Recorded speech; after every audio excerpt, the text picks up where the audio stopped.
ఒక సుస్థిర స్థానాన్ని ఏర్పరచుకుని ఘనకీర్తి గాంచిన మన పొట్టి శ్రీరాములు గారి చరిత్ర అనిర్వచనీయం.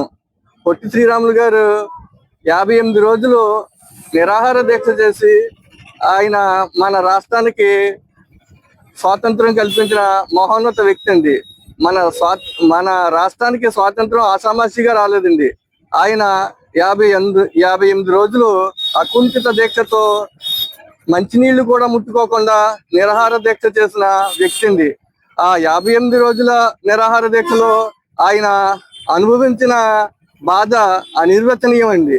ఆయన నోటంతా ఆ భోజనం చేయక ఆ నోటంతా కూడా మలమూత్రాలు వచ్చేసేయండి. అయినా కానీ ఆ మహానుభావుడు ఆ అకుంఠిత దీక్షను వదలలేదండి.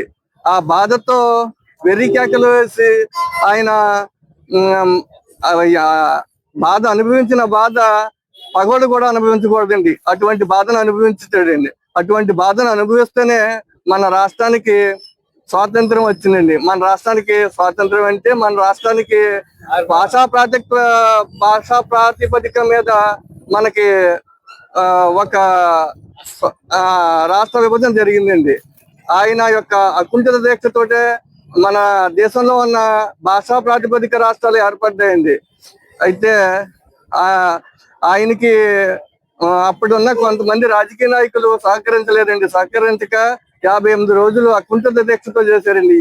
అదే ఈ రోజునైతే ఎవరైనా నిరాహార దీక్ష చేస్తుంటే గవర్నమెంట్ వాళ్ళని బలవంతంగా లేపించేస్తుంది. కానీ ఆ రోజుల్లో ఆయన పడ్డ శ్రమ చాలా నిర్వచనీయమండి. మన అప్పుడు కూటమి ప్రభుత్వం వచ్చిన తర్వాత ఆయనకి ఆ త్యాగాన్ని గుర్తించిందండి. ఇంతవరకు కూడా ఏదో మన కొంతమంది గుర్తించారు, కానీ ఇప్పుడు కూటమి ప్రభుత్వం వచ్చిన తర్వాత గుర్తించడంతో మన దేశవ్యాప్తంగా ఆయన యొక్క ఘనకీర్తి అందరికీ తెలుస్తుంది. 58 రోజులు నిరాహార దీక్ష చేశారు కనుక ఆయన యొక్క 58 అడుగుల కాంస్య విగ్రహాన్ని మన అమరావతిలో ఏర్పాటు చేస్తున్నారండి. దీనికి మన అందరం కూడా చాలా హర్షించదగ్గ విషయం అండి. మన మన మన వయసులో ఆయన్ని చాలా గొప్పగా చెప్పుకోవచ్చు. అలాగే ప్రపంచ దేశాల్లో మన స్వాతంత్రం తెప్పించిన మహాత్మా గాంధీని కూడా ప్రపంచ దేశాల్లో కూడా అలాగే పొగుడతారండి. ఈ రకంగా మన ఆర్య వయసులో ఆయన జన్మించడం మన యొక్క మహద్భాగ్యంగా భావించాలండి. ఏర్పాటు చేయడం జరిగిందండి.